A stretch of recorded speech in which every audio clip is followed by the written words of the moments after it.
How many of you consume corn in any form today? Perhaps in your breakfast cereal, as a snack, or even in the fuel in your car. I suspect most of you have. According to the USDA Access on March 5th, 2026, it states, the yearly average acres of corn planted by farmers in the United States is 90 million acres, with the majority of the land being in the heartland region of the United States. This is a tremendous amount of land that is equivalent to the size of Montana. Corn is the backbone of American farming, and yet most people have no idea what it takes to grow successful corn. Today, I'm here to inform you, my fellow Communication 110 students, of what it takes to grow a successful crop.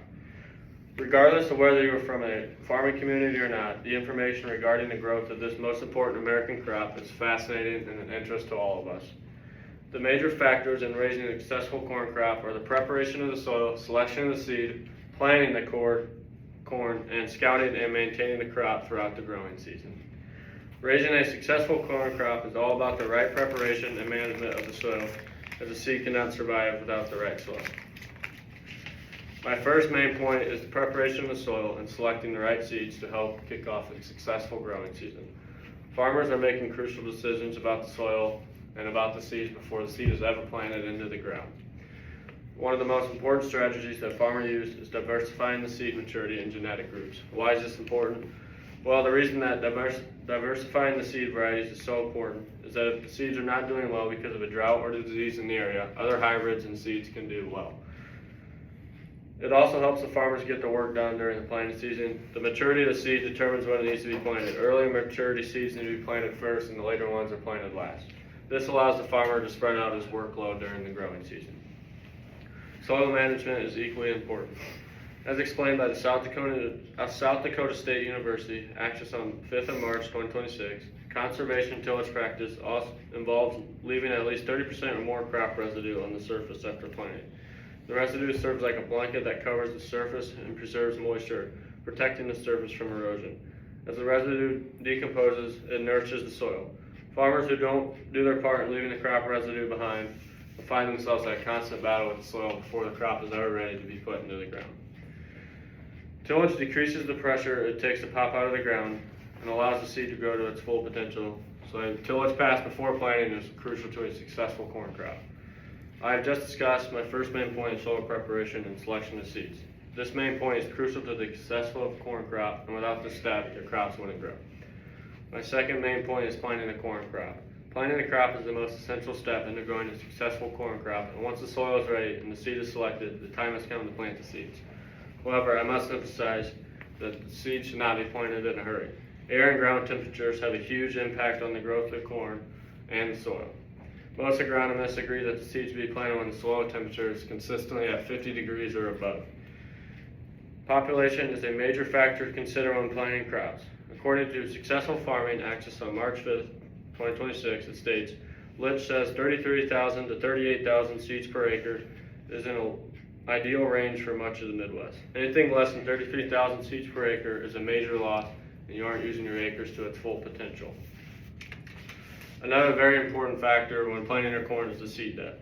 According to Successful Farming Access on the 5th of March 2026, when the soil moisture is good, it is normally advisable to avoid planting deeper than 2 to 2.5 inches. When the corn is planted deeper than normal, even when the moisture is good, it will delay germination.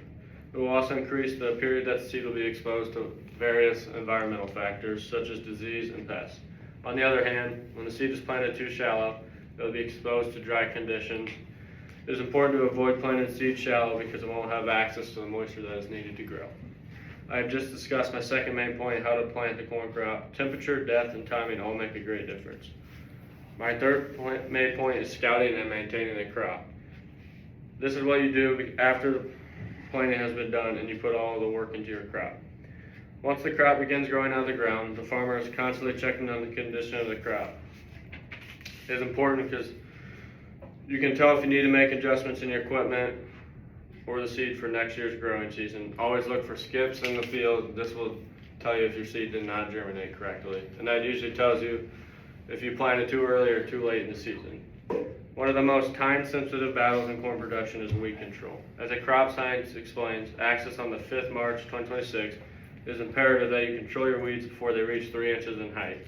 Larger weeds are harder to control and Compete more aggressively with your ongoing cord seedlings for sunlight, soil, water, and nutrient resources. In addition to weeds, it is also important that you look out for pest damage. This can include torn leaves, hacked stalks, or discoloring in your plants. Looking out for pest damage and weed growth is absolutely crucial to the success of your crop. I've just discussed my third main point, scouting and maintaining the crop. This is the ongoing commitment that protects everything you've invested since day one.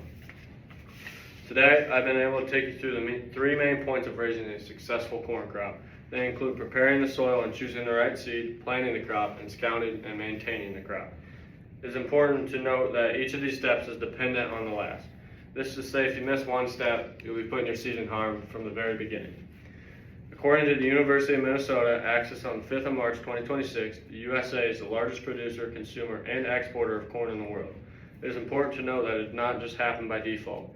It is the result of farmers like me who believe in the process. From the time I take the soil sample in the fall to the time I deliver the last truckload in the fall, I believe in the process. I believe next time you put gas in your car, munch on your chips, or pour your breakfast cereal, you might want to remember the 90 million acres of corn planted every single year in the U.S.